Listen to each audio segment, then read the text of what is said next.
तो आज का क्लास है पाइथन फंडामेंटल्स। पाइथन फंडामेंटल्स में हम आज क्लास में जानेंगे पाइथन कैरेक्टर सेट क्या होता है, टोकन्स क्या होता है, कीवर्ड्स क्या होता है, आइडेंटिफायर्स क्या होते हैं, लिटरल्स क्या होता है और ऑपरेटर्स क्या होता है। तो सबसे पहले Python character set. Character set is a set of valid characters that a language can recognize. A character represents any letter, digit, or any other symbol. Python supports Unicode encoding. That means Python has following character set. इसका मतलब ये हुआ कि जैसे मैं आपको इससे पहले के वीडियो में बताया था कि हर एक भाषा, हर एक लैंग्वेज के अपने लेटर्स होते हैं, अक्षर होते हैं।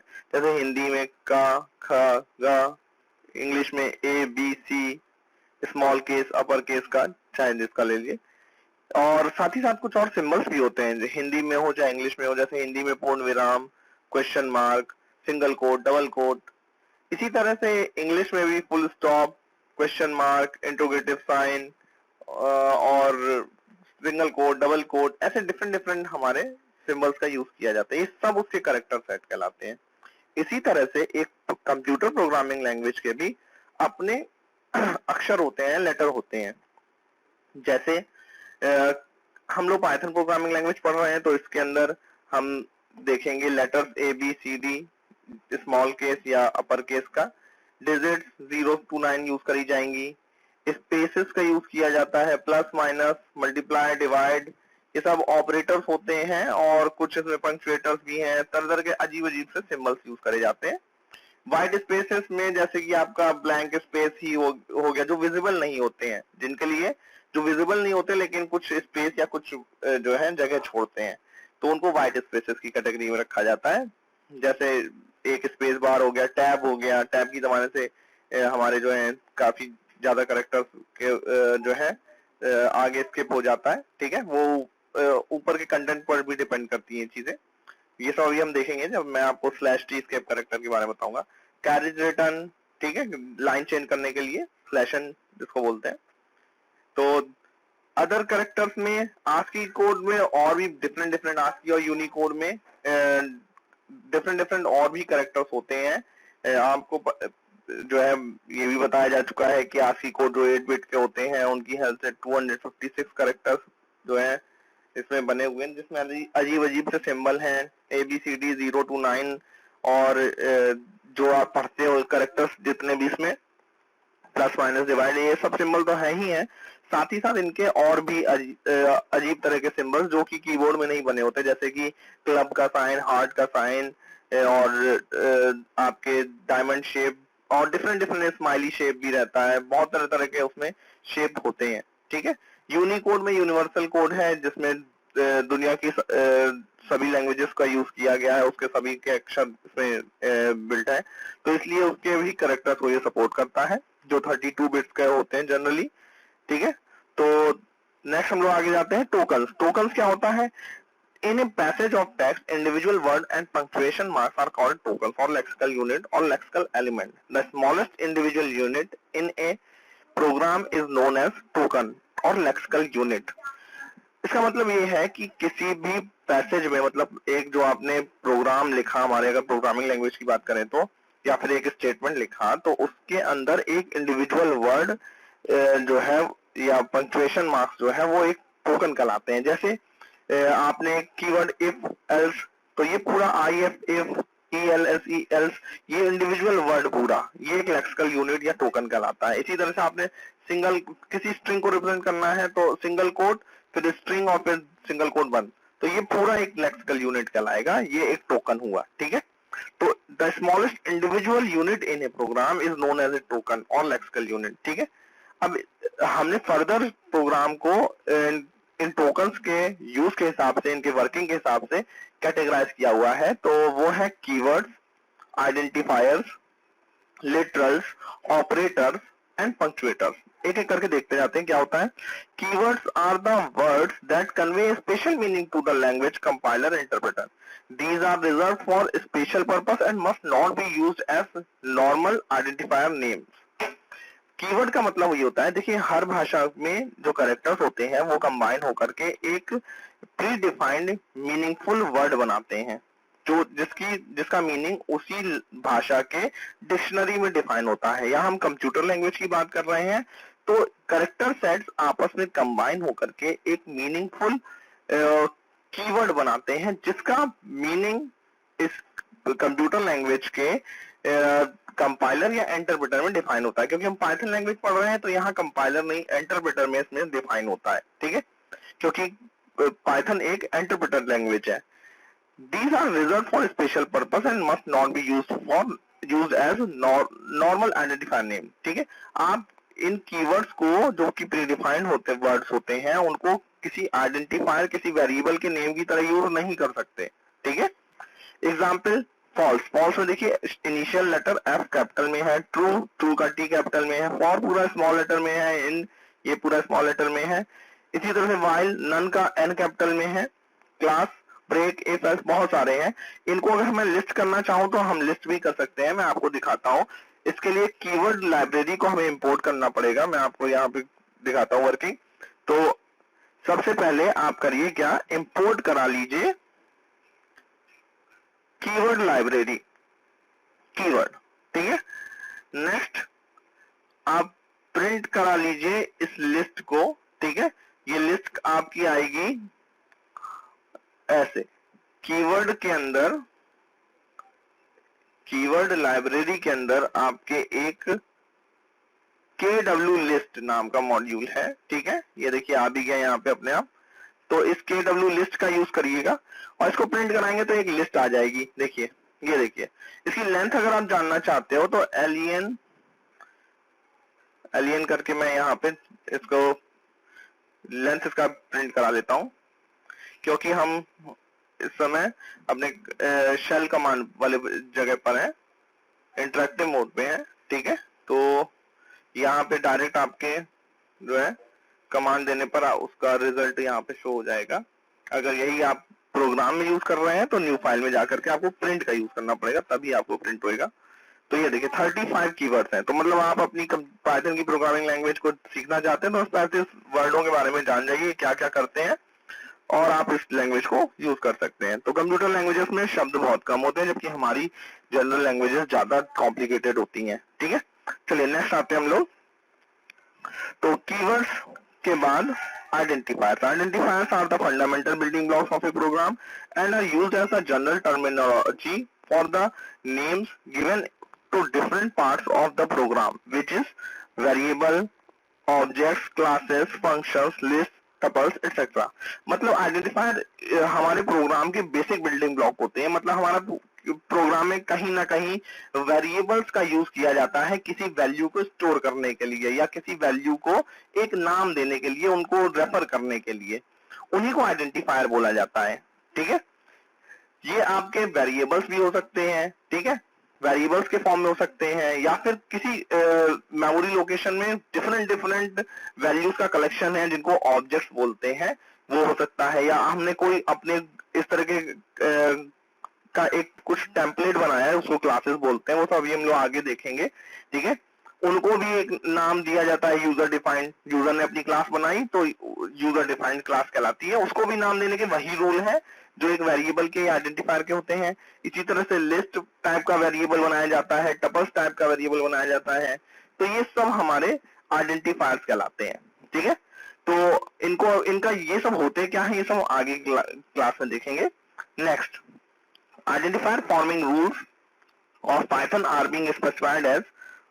देखिए अब पाइथन में आइडेंटिफायर्स के कुछ रूल है कि उनका जब भी नेम यूजर लेगा तो उसके लिए फर्स्ट कैरेक्टर अल्फाबेट होना चाहिए, लोअर केस का हो चाहे अपर केस का हो, ठीक है, या फिर अंडरस्कोर साइन हो सकता है। मतलब किसी भी वेरिएबल का पहला नाम जो है वो लोअर केस या अपर केस का अल्फाबेट होगा या फिर अंडरस्कोर हो सकता है, इसके अलावा और कुछ नहीं हो सकता। ना आप डिजिट यूज कर सकते हो, ना कोई सिंबल यूज कर सकते हो, सिर्फ alphabet, lower case, upper case या अंडरस्कोर। नेक्स्ट, बाकी पहले कैरेक्टर को छोड़ के बाकी जो भी कैरेक्टर्स हैं, सेकंड हमारा जो पॉइंट है, next character of first letter must be either alphabet lower case और अपर केस और अंडरस्कोर और digit, not other than these character, मतलब कि इनके अलावा और कोई भी नहीं हो सकता।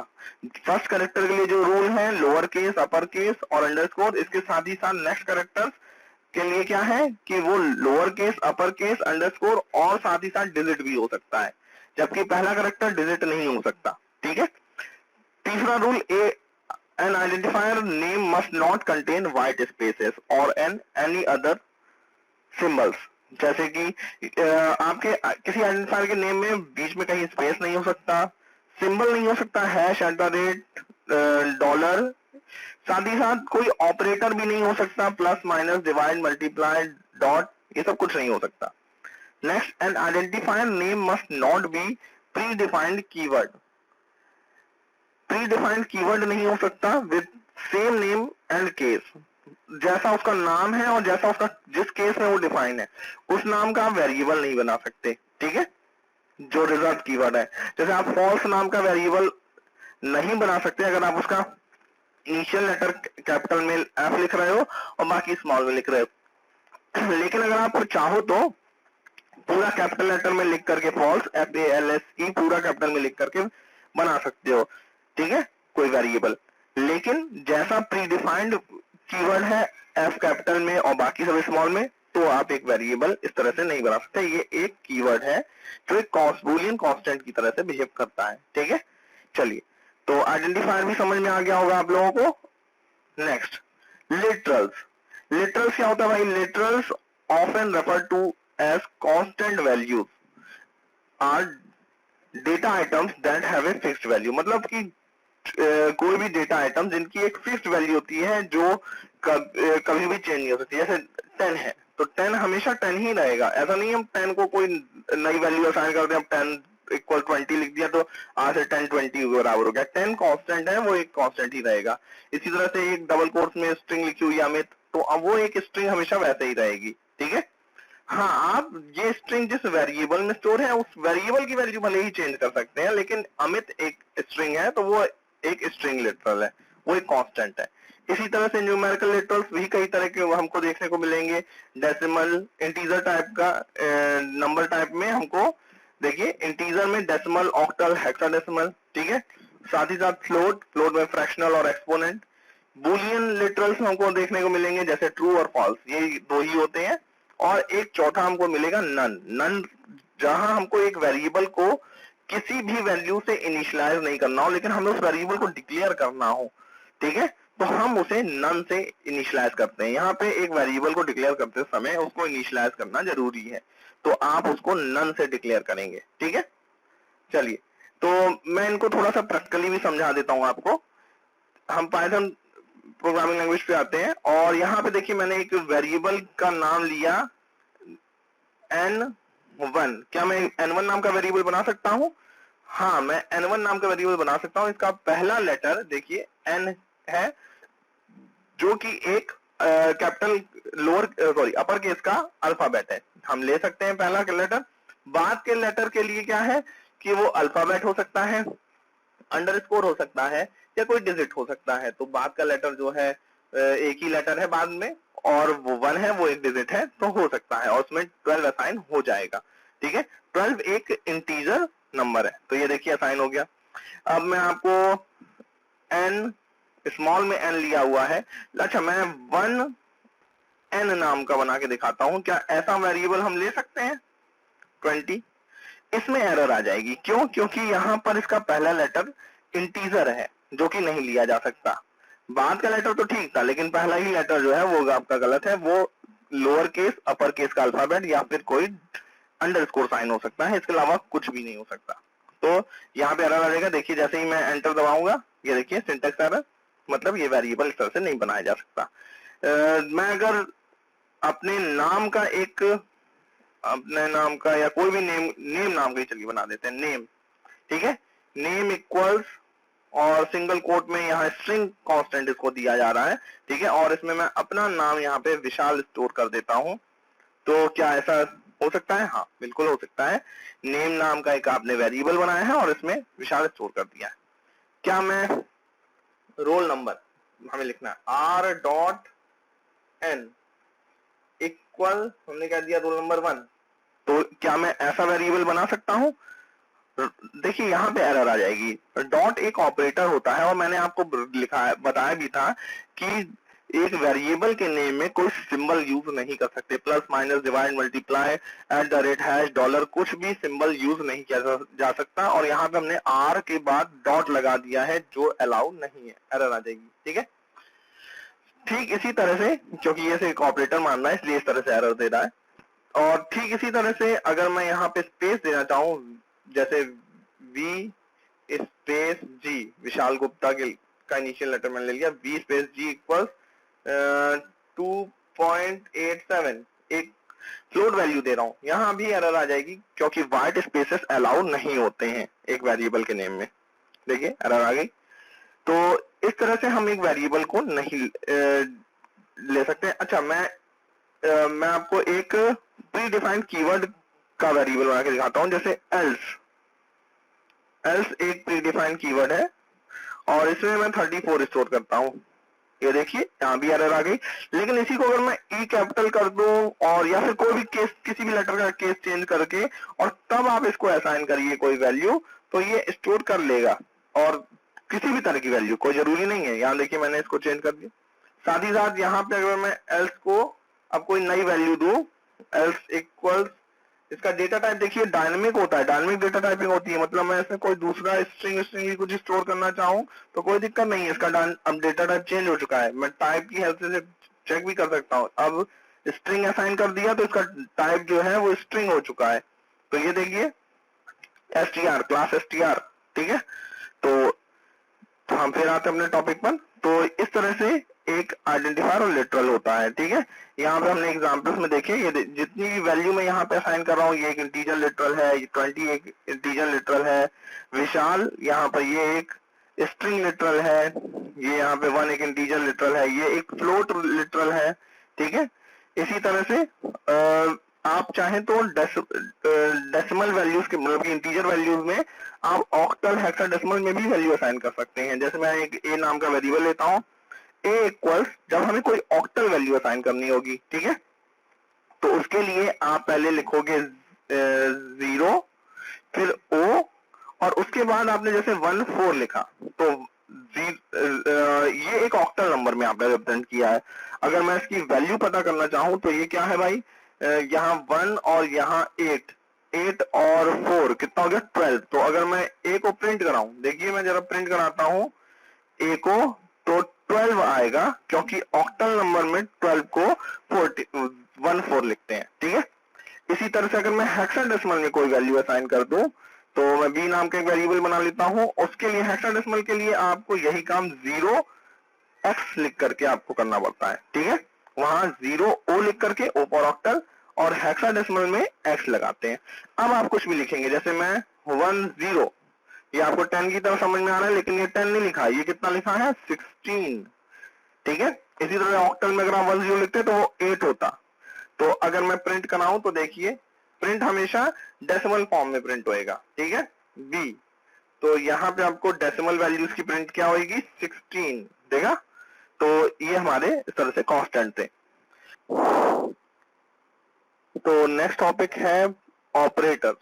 ऑपरेटर्स पर मैं एक अलग ही वीडियो बनाऊंगा क्योंकि ये बड़ा चैप्टर रहेगा, बड़ा पार्ट है। पंक्चुएटर्स, पंक्चुएटर्स क्या होते हैं? Punctuators are the symbol that are used in programming language to organise sentence structure and indicate the rhythm and emphasis, sorry, structure and indicate the rhythm and emphasis of expressions, statements and program structure। मतलब पंक्चुएटर्स वो part होते हैं जो हमारे एक sentence के structure को बताने के लिए, ठीक है, ऐसे जो सिंबल्स यूज करे जाते हैं, या एक किसी पार्ट को एम्फेसिस करने के लिए, किसी एक्सप्रेशन को समझाने के लिए, स्टेटमेंट को स्ट्रक्चर करने के लिए हम इनका यूज करते हैं। जैसे single quote, double quote, hash sign, slash, ये जनरली आपको एस्केप कैरेक्टर्स में देखने को मिलेगा, या फिर एड्रेसेस वगैरह डिफाइन करने के लिए, ओपन पैरेंथेसिस, क्लोज पैरेंथेसिस। तो ये सब हम लोगों ने फंक्शन को बताने के लिए या फिर किसी एक्सप्रेशन को पार्ट करने के लिए हमने इसका यूज देखा है, अभी देखेंगे। और ये है हमारा ये फिलहाल बिग ब्रैकेट कहलाते हैं, इनको स्क्वायर ब्रैकेट भी बोलते हैं, ठीक है।